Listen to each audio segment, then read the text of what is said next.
नमस्कार सर्वांना. श्री स्वामी समर्थ. प्रत्येकाला आपल्या घरामध्ये शांती, आनंद आणि सकारात्मक ऊर्जा हवी असते. पण अनेक वेळेला घरामध्ये वाद, तणाव किंवा अस्वस्थता निर्माण होते. अशा वेळेला एकच गोष्ट आपल्याला स्थिर ठेवू शकते, ते म्हणजे स्वामींची कृपा. पण ही कृपा मिळवणे जितके महत्त्वाचे आहे, तितकेच ती टिकवणेही महत्त्वाचे आहे. स्वामींची कृपा आपल्या घरावर अखंड राहावी, यासाठी आपल्या आचरणात आणि विचारांमध्ये काही शिस्त पाळावी लागते. आजच्या व्हिडिओमध्ये आपण हे जाणून घेणार आहोत की आपल्या घरामध्ये स्वामींची कृपा कशी टिकवावी. सर्वप्रथम आपल्या घराचे वातावरण शुद्ध आणि प्रसन्न ठेवा. स्वामींना स्वच्छता आणि सात्विकता प्रिय आहे. ज्या घरामध्ये स्वच्छता असते तिथे सकारात्मक ऊर्जेचा वास असतो. घरामध्ये स्वच्छता आणि पवित्रता राखणे आवश्यक आहे. रोज घर साफ ठेवणे, आपले देवघर स्वच्छ ठेवणे, सुगंधित वातावरण तयार करणे हे खूप महत्त्वाचे आहे. घर नेहमी नीटनेटके ठेवा. अडगळ किंवा धूळ साचू देऊ नका, यामुळे घरामध्ये नकारात्मक ऊर्जा वाढीस लागते. स्वामींसमोर दिवा लावणे, अगरबत्ती लावणे, कापूर जाळणे यामुळे घरामध्ये शांत वातावरण निर्माण होते. स्वामींची कृपा टिकवण्यासाठी त्यांच्या सेवेमध्ये सातत्य खूप महत्त्वाचे आहे.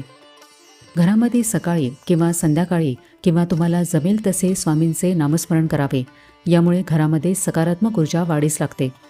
एकत्र कुटुंबाने नामजप केला तर त्याचा परिणाम अधिक शक्तिशाली होतो. नामस्मरणामुळे मन शांत होते आणि घरातील वातावरण आनंदी बनते. शक्य असल्यास सकाळी आणि संध्याकाळी स्वामींची आरती करा. घरामध्ये रोजच्या रोज किमान एकदा तरी तारक मंत्र म्हणावा किंवा ऐकावा. हा मंत्र घरातील संकटांचे निवारण करण्यासाठी आणि सदस्यांचे रक्षण करण्यासाठी अत्यंत प्रभावी आहे. आपल्या घरामध्ये बोलताना प्रेमाने आणि आदराने बोलणे खूप आवश्यक आहे. कठोर शब्द, राग किंवा वाद यामुळे नकारात्मक ऊर्जा वाढते. स्वामींची कृपा टिकवायची असेल तर घरामध्ये प्रेम, संयम आणि समजूतदारपणा ठेवावा लागतो. ज्या घरामध्ये सतत भांडणे, कटकटी किंवा अपशब्द वापरले जातात, तिथून माता लक्ष्मी आणि गुरुमंत्राची शक्ती निघून जाते. म्हणूनच घरातील वडीलधाऱ्यांचा सन्मान करा. लहानांशी प्रेमाने वागा. शक्य असल्यास आठवड्यातून एकदा, विशेषतः गुरुवारी, घरातील सर्वांनी मिळून भजन किंवा नामस्मरण करावे. एकत्र प्रार्थनेमुळे घरातील सदस्यांमधील नाते घट्ट होते. तुमच्या कामाच्या नियोजनानुसार आठवड्यातील एक दिवस जरी स्वामींची विशेष सेवा करावी. या दिवशी स्वामींना यथाशक्ती नैवेद्य दाखवावा. स्वामींच्या कोणत्याही चरित्र ग्रंथाचे वाचन करावे. यामुळे स्वामींच्या लीलांचे स्मरण होते आणि मनातील श्रद्धा वाढते.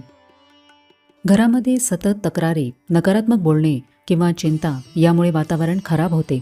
त्याऐवजी स्वामीचरणी कृतज्ञता ठेवणे महत्त्वाचे आहे. रोज स्वामींना धन्यवाद द्या. जे आहे ते पुरेसे आहे ही भावना मनात ठेवा. यामुळे घरात समाधान आणि आनंद टिकून राहतो. स्वामींची कृपा तिथेच टिकते जिथे मीपणा नसतो.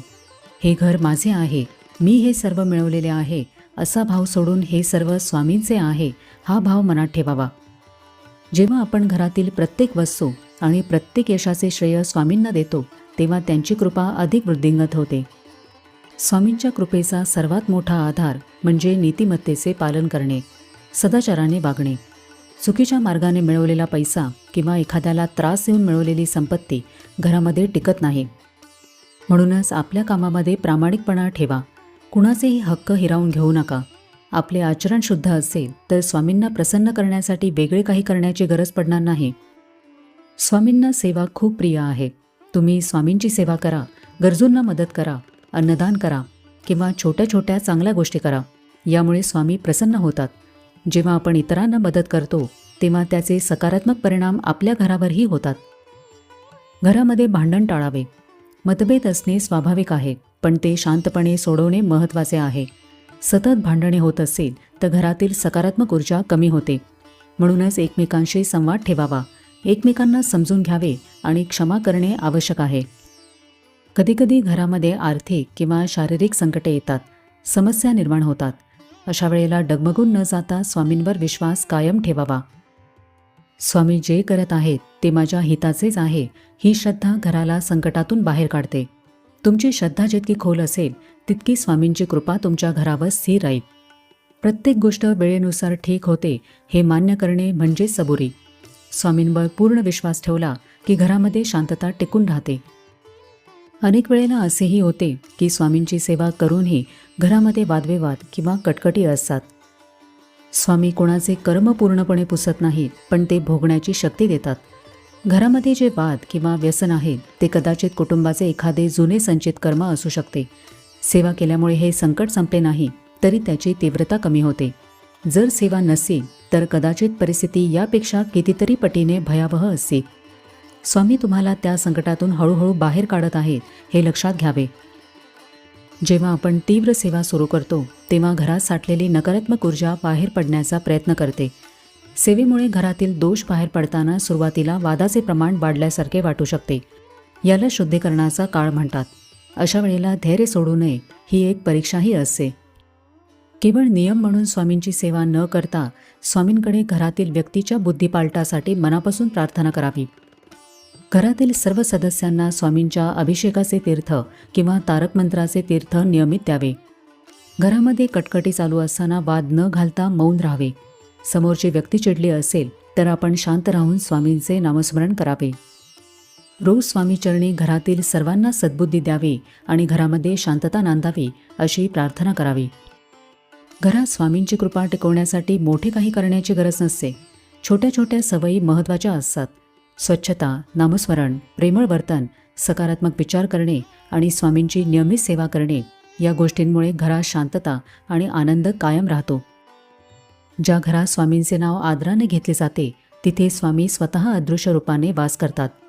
लक्षात ठेवा की स्वामी मूर्तीत असण्यापेक्षा तुमच्या कृतीमध्ये जास्त असतात. म्हणूनच घर हे केवळ विटा मातीचे घर न ठेवता त्याला एक मंदिर बनवा. जिथे पावित्र्य आहे तिथे स्वामींची कृपा कायम राहील. त्यामुळे व्हिडिओमध्ये सांगितलेल्या गोष्टी आजपासूनच स्वतःच्या आचरणात आणा आणि अनुभवा की तुमचे घर कसे शांत, सुखी आणि सकारात्मक बनते. तर कसा वाटला आजचा व्हिडिओ हे मला कमेंट करून नक्की सांगा. आपण भेटूया आता पुढच्या व्हिडिओमध्ये. तोपर्यंत सगळ्यांना श्री स्वामी समर्थ.